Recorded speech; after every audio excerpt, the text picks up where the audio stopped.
Chapter 28, CRS.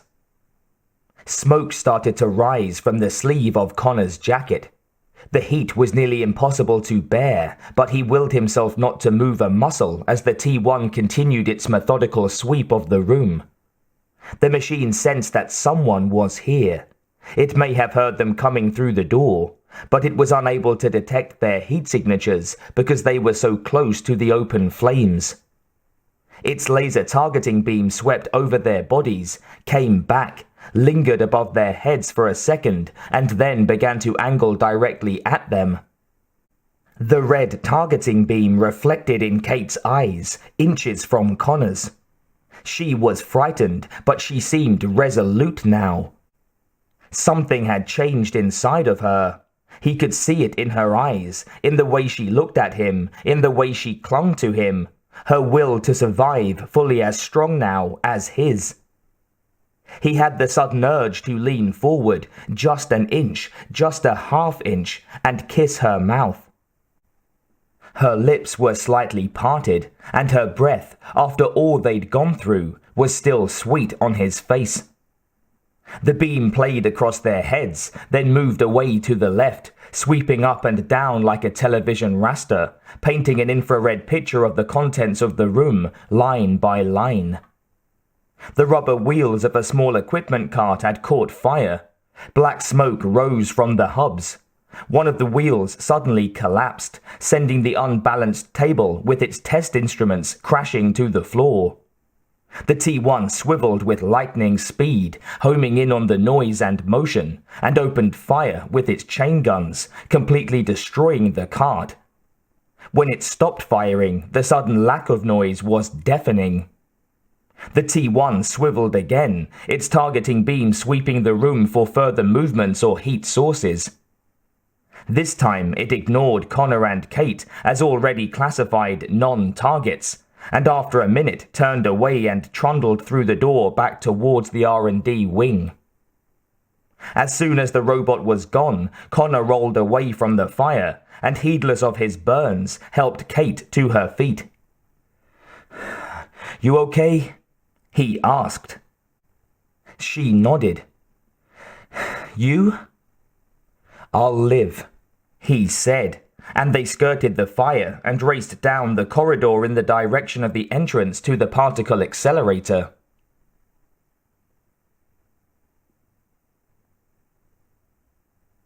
Terminator knew he had a double handicap. His model had lesser abilities than the newer TX's, and he had only a single remaining hydrogen power cell. Already he was starting to feel the effects his efforts were having on his power circuits. If he ran down completely, it would take an hour or more to regenerate sufficient power to operate.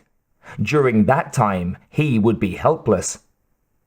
The primary cause for concern, however, was his steadily diminishing abilities that were only offset by the double imperatives deeply imprinted in his CPU. The TX batted him aside again, but before she could step away, he leaped on her back, wrapping his powerful titanium alloy arms around her neck.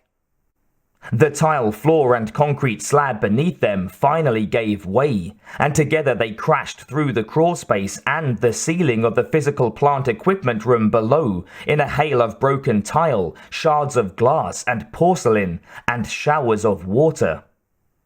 The sound of running machinery, refrigeration units, water pumps, emergency generators, and servo motors for dozens of emergency controls, such as fire suppression systems, fire doors, sirens, and lights, were very loud. A row of boilers stood like sentries down one side of the long room, while a dozen power distribution buses contained in large steel boxes were attached to the opposite wall.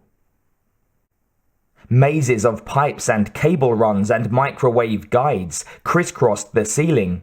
An entire section just below the men's room bent out of place or destroyed. The two cyborgs landed on their feet in the middle of the long corridor between the two rows of machinery. Terminator tightened his hold as he tried to force her cranial case off its mounts.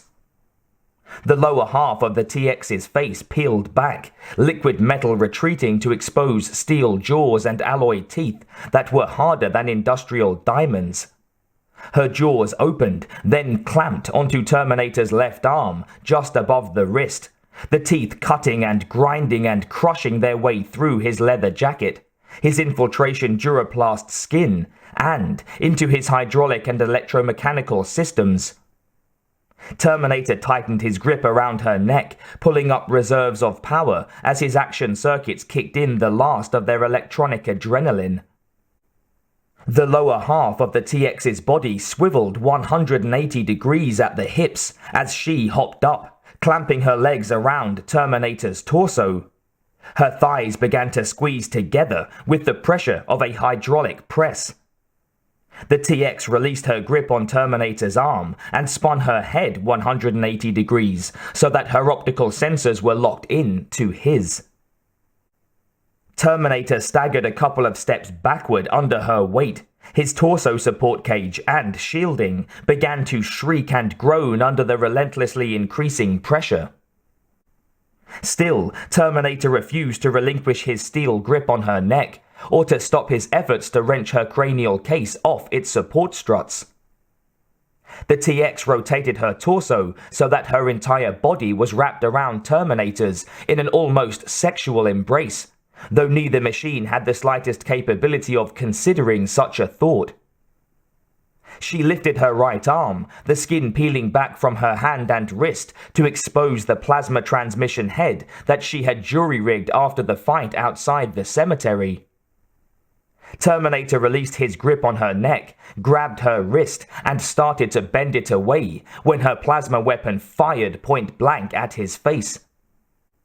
A large section of his Duraplast skin immediately seared away under the intense heat, exposing almost the entire side of his cranial case, which was now pitted and scarred. The blue glow immediately began to build at the weapon's tip as it rapidly repowered. One section of Terminator's CPU was refiguring his odds of prevailing, lowering his estimate to less than 2%. His double imperative program spurred him into throwing the TX that clung to him to the left, crashing into one of the high-voltage power distribution boxes on the wall.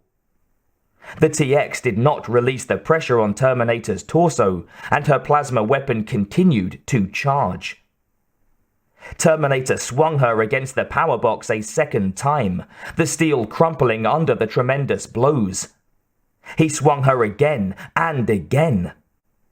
And on the fourth time, the metal box shorted across the 2,200-volt copper bus bar in a shower of white-hot sparks.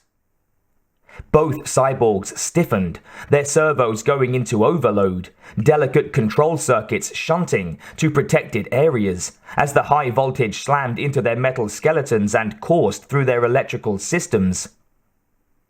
Terminator leaned against the TX's body, pressing her against the high-voltage bus, forcing the issue that could, if allowed to continue for a sufficient time, result in the destruction of both their central processors. Suddenly, the TX broke free, headbutting Terminator under the chin, sending him sprawling backward. He took 2 steps and then fell onto a steel mesh platform that extended over a sump trench beneath the boilers. Before he could raise up, the TX was on him, slamming her foot into his cranial case, which now hung over the edge of the steel platform. Something snapped in his neck. The TX smashed her foot into his head again, dislocating the second and third cranial case support struts. Terminator was no longer able to raise his head, and many of his servo circuits providing power to his lower extremities were damaged or destroyed. His left arm jerked spasmodically. TX studied him for several long seconds. Then she bent over his body, her right index finger morphing into a long drill bit, a blue glow surrounding the data transfer probe.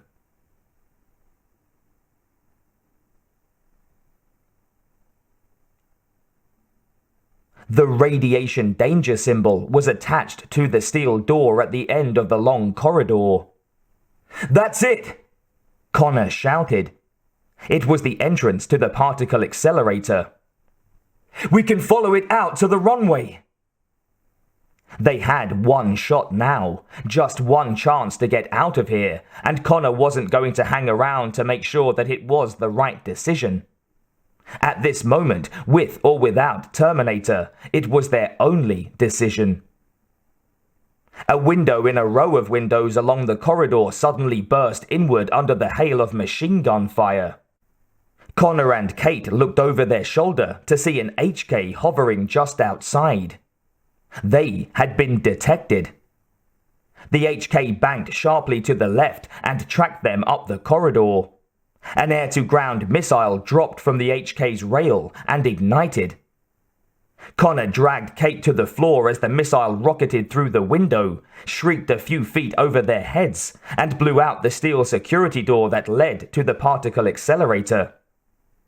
The HK spun tightly on its long axis, intending to line up on them again for a second missile shot. Kate jumped up with a cry, grabbed the AK-47 from Connor, jacked around into the firing chamber, flipped the safety catch off as she'd watched Terminator do, and opened fire on the approaching hunter-killer. She was completely lost in her rage. Her fiancé had probably been murdered by some remorseless machine.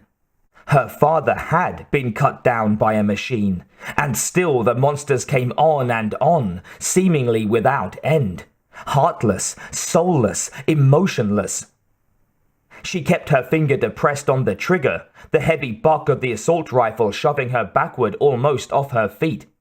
And then the rifle was out of ammunition, and the HK seemed to hover in midair for a second, before it exploded in an intense ball of flame, scattering wreckage in every direction, some of the pieces crashing through the windows and clattering down the corridor to land at her feet. Connor stared open-mouthed at her. He'd not seen anything like that since his mother. She turned to him, her eyes wild, her chest heaving as she tried to catch her breath. She was covered with grease and oil from the floor near the fire, with black smudges of blowback from the AK-47, and with blood. "What?" she demanded, still hyper. "Nothing," Connor said, spreading his hands. "You just reminded me of my mom." He looked beyond her out the windows, but the sky was clear for the moment, as was the corridor behind them. It wouldn't last long. It couldn't last. "Let's go," he said.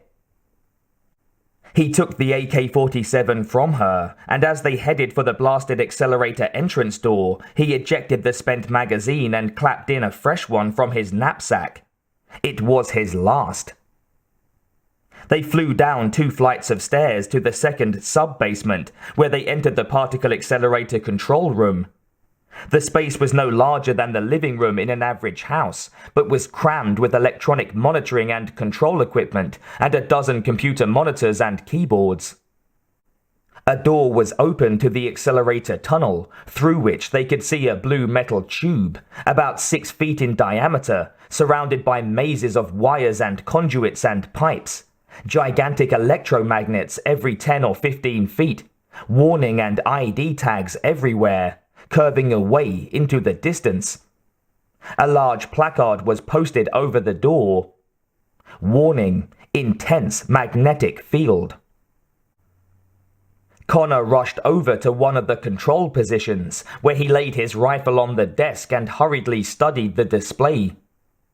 He might never have been taught English grammar or history, but some of the weirdos his mother had associated with had been computer geeks. They'd taught him some things. After a minute, he started flipping switches and entering commands into the computer, following the prompts he brought up. Kate turned her gaze from the stairwell they'd just come down to what Connor was up to. "What are you doing?" she demanded. She wanted to get out of there right now. "Powering up," Connor replied distractedly. He keyed several more commands and then hit enter. Kate noticed a bank of closed-circuit television monitors on which were displayed several locations within the CRX complex. T1s were hunting down the last of the humans, killing them indiscriminately. On other screens there was no movement, only bodies. But on still another screen, the TX was moving very fast down a corridor. Kate backed up a step. "Oh God," she said. The TX passed the wreckage of the HK that Kate had shot down. She was in the corridor just above them. Connor looked up at the last minute and saw what Kate was seeing. He entered one more command on the computer keyboard, grabbed his gun, and headed for the accelerator tunnel entrance, Kate right behind him. The big machinery was powering up with a tremendous noise. Supercooled magnets were being hit with liquid nitrogen, power circuits were coming up, and powerful vacuum pumps were eliminating the air from the accelerator tube itself. It was like being inside someone's insane idea of a factory gone mad. Over that noise, they could hear the TX in the tunnel behind them. Connor turned in time to see her, less than 30 feet away, her outstretched right hand surrounded in a blue plasma glow. There was no way they could outrun her. No way. He was sure of it.